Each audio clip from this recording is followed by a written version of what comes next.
Hello my friends, it's Miss Francine, and today we are going to read The Relatives Came by Cynthia Rylant, illustrated by Stephen Gamel.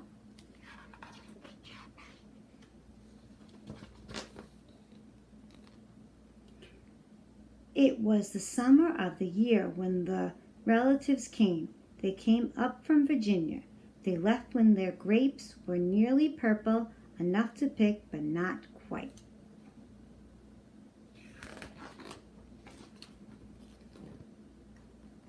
They had an old station wagon that smelled like a real car, and in it they put an ice chest full of soda pop and some boxes of crackers and some bologna sandwiches, and up they came from Virginia. They left at 4 in the morning when it was still dark, before even the birds were awake.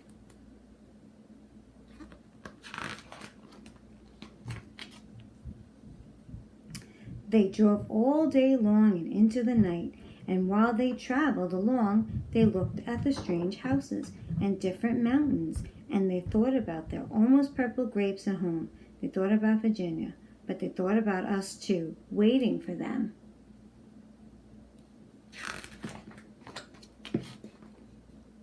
So they drank up all their pop and ate up all their crackers and traveled up all those miles until finally they pulled into our yard.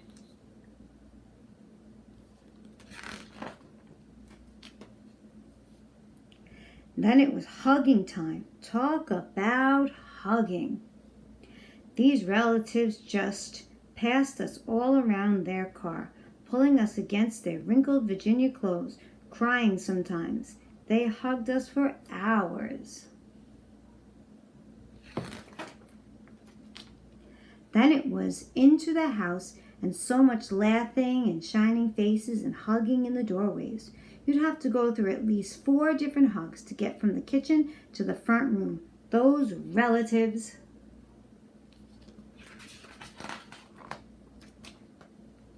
And finally, after a big supper, 2 or 3 times around until we all got a turn at the table, there was quiet talk, and we were in 2s and 3s through the house.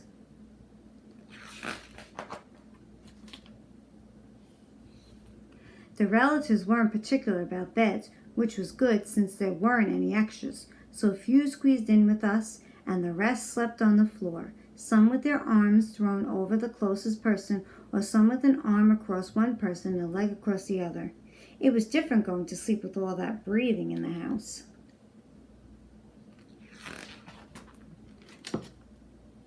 The relatives stayed for weeks and weeks. They helped us tend the garden, and they fixed any broken things they could find.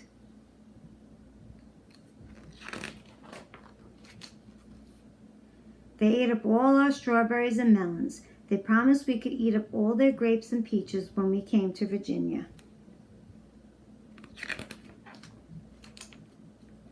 But none of us thought about Virginia much. We were so busy hugging and eating and breathing together.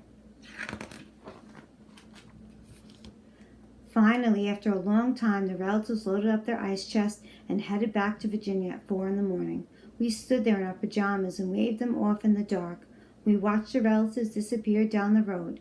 Then we crawled back into our beds that felt so big and too quiet. We fell asleep.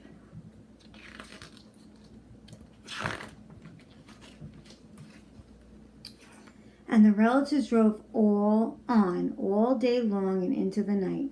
And while they traveled along, they looked at the strange houses and different mountains, and they thought about their dark purple grapes waiting at home in Virginia.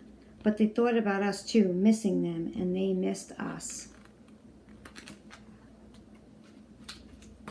And when they were finally home in Virginia, they crawled into their silent, soft beds and dreamed about the next summer. The end. I hope you enjoyed that story. Have a nice day.